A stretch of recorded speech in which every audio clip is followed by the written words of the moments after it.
Hello friend, this is Atul Kumar और आज हम डिस्कस करने जा रहे हैं टॉपिक है हमारा फाइनाइट एंड इनफाइनाइट सेट, फिर finite and non finite set. आइए देखते हैं। जैसा मैंने बोर्ड पहले डिफिनेशन को नोटिस कर लिया है ताकि कम टाइम में आपको ज़्यादा कंटेंट दे सके। आइए देखते हैं definition. Finite. A set is said to be finite if it contains finite number of distinct element or different element in a given set. मतलब ये कर रहा है एक ऐसा सेट लेंगे जो कंटेन करेगा क्या, फाइनाइट। और फाइनाइट मतलब यहाँ पे है एक निश्चित जिसे हम काउंट कर सके, काउंटेबल नंबर्स या फिर काउंटेबल एलिमेंट्स या फिर जो काउंटेबल मेंबर उस सेट के अंदर है, ऐसे मेंबर्स को, ऐसे एलिमेंट को हम फाइनाइट कहते हैं जिसे हम काउंटिंग करके natural number according 1 2 3 4 5 6 7 up to जहाँ तक लिमिट, जहाँ तक सेट में एलिमेंट जितने एलिमेंट सबको काउंट कर सके, जहाँ तक हम काउंट करके उसके इंड पोजिशन तक पहुँच जाए, तो ऐसे सेट को हम फाइनाइट कहते हैं। तो डिफिनेशन क्या करा, set is said to be finite if it contains finite number of distinct different elements in a given set। मतलब जो हम सेट लेंगे उसमें क्या फाइनाइट नंबर ऑफ एलिमेंट होंगे, ठीक है। तो फाइनाइट एलिमेंट जो होंगे वो हमें मेरा रिपीट नहीं करना चाहिए। मतलब एक सेट में अगर 1 to 10 एलिमेंट है तो उसमें कोई भी एलिमेंट हम जो होगा वो 2 बार रिपीट नहीं करेगा, हम उस एलिमेंट को एक ही बार लिखेंगे। तो ऐसा सेट जिसमें काउंटेबल नंबर काउंटिंग करते हुए हम इंड पोजिशन तक पहुंच जाए, तो ऐसे सेट को हम फाइनाइट सेट कहते हैं। That is a counting of element inside the set we reach to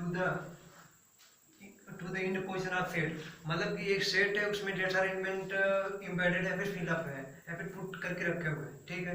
तो ऐसे सेट को हम काउंट करेंगे, करते हुए नेमिंग देंगे 1 2 3 4 5 6 7 अप टू जितने भी एलिमेंट है इंड पोजीशन तक जाएंगे। तो इंड पोजीशन तक पहुंच पा रहे हैं हम, तो ऐसे सेट को हम फाइनाइट सेट कहते हैं। The number of distinct element contain in a finite set is denoted by N ए।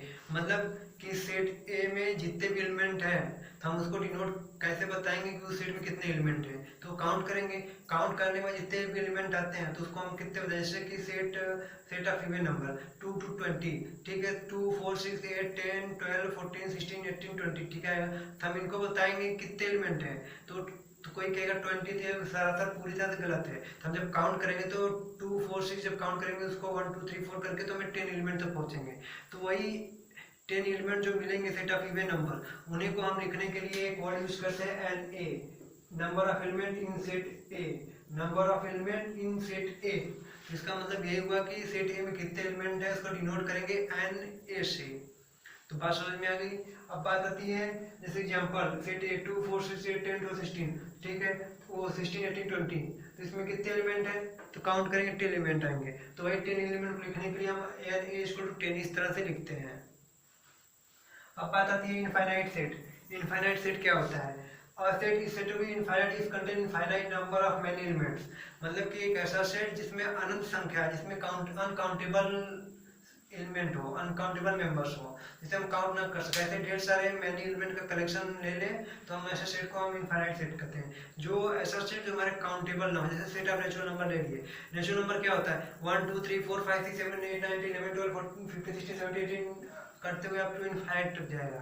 तो इनफाइनाइट तक जाएगा तो इनफाइनाइट तक हम पहुंच नहीं सकते, तो उसको काउंट नहीं कर सकते क्योंकि इनफाइनाइट तक कभी पहुंचा नहीं जा सकता। तो नहीं पहुंच सकते तो वहां तक काउंट नहीं कर सकते, तो ऐसे सेट को हम इनफाइनाइट सेट कहते हैं।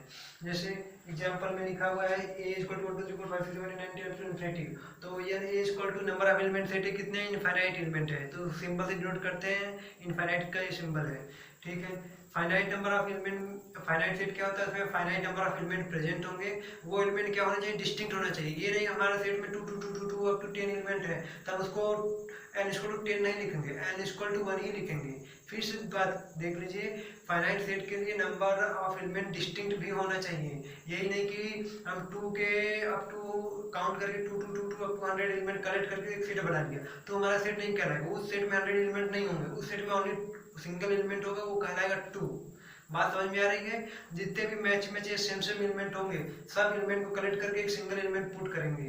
बाकी सब एलिमेंट को जो एक जैसे एलिमेंट है, सेम सेम एलिमेंट है, बाकी सबको हम कलेक्ट करके बाहर निकाल के सिंगल एलिमेंट पुट करेंगे। तो ऐसे एलिमेंट, ऐसे कलेक्शन को हम सेट, फाइनाइट सेट करते हैं। इसलिए डिस्टिंक्ट वर्ड या फिर डिफरेंट वर्ड यूज किया गया है मतलब कि वो नंबर कभी रिपीट नहीं करना चाहिए। जो मैंने 2 2 ले लिया, फिर 3 3 और 10 टाइम्स है, 1 to 100 में 3 हमारा 10 टाइम्स है, 2 हमारा 10 टाइम्स है, तो हम इसको जब काउंटिंग करेंगे तो 100 में 20 कितने 80 एलिमेंट डिस्टिंक्ट डिस्टिंक्ट है। जो बचे हुए हैं, सॉरी, जो बचे हुए वो काउंट करने में 60 एलिमेंट आ रहा है, और 20 एलिमेंट 2 के है, 20 एलिमेंट 3 के है। जब इसको काउंट करके लिखेंगे 60 + 2 एलिमेंट 62 एलिमेंट आएगा। बात समझ में आ रही है? 1 to 100 एक सेट लिया, 1 to 100 एलिमेंट है, ठीक है। उसमें जो 2 के एलिमेंट है वो हमारा 20 टाइम्स रिपीट कर रहा है, और 3 के एलिमेंट भी 20 टाइम रिपीट कर रहा है। जब हम सेट की बात करेंगे उसमें फाइनाइट सेट में कितने एलिमेंट प्रेजेंट हैं, तो हम उसको बताने के लिए जो डिस्टिंक्ट एलिमेंट है, डिस्टिंक्ट उनको काउंट करेंगे। जो सेम सेम एलिमेंट है उनको केवल एक ही बार काउंट करेंगे। इसलिए 2 के 20 एलिमेंट है तो 1 बार काउंट होगा, 3 के 20 एलिमेंट है 1 बार काउंट होगा। तो टोटल 2 एलिमेंट 20 और 2 और 3 के हो गए। बाकी जो 60 एलिमेंट बचे हैं वो डिफरेंट डिस्टिंक्ट एलिमेंट है, तो 60 + 2 एलिमेंट 62 एलिमेंट कहलाएगा। बात समझ में आ रही है? इसलिए डिस्टिंक्ट वर्ड यूज किया गया है, डिस्टिंक्ट या फिर डिफरेंट। हमारा फाइनाइट सेट का टॉपिक यहीं कंप्लीट होता है। अब नेक्स्ट लेक्चर में नए वीडियो के साथ हम आएंगे।